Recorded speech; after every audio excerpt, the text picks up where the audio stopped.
облысы, Сарыағаш ауданы, Еріпсек елді мекенінде тұрамын. Нөмір 76 жалпы орта мектебінің 1-ші А сынып оқушысы Әлбек Нұрай Орынбасар қызы, сіздерге ұлы Абай атамыздың 175 жылдығына орай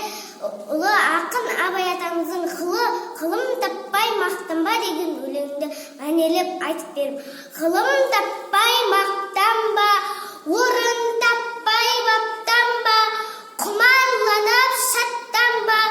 ойнап босқа күлуге, 5 нәрседен қашық бол, 5 нәрсеге асық бол. Адам болам десеңіз, тілеуің өмірің алдыңда, оған қайғы жесеңіз,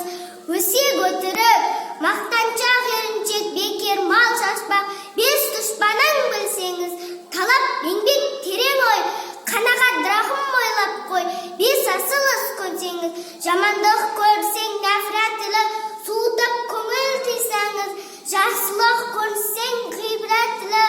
оны ойға жисаңыз, ғалым болмай немене,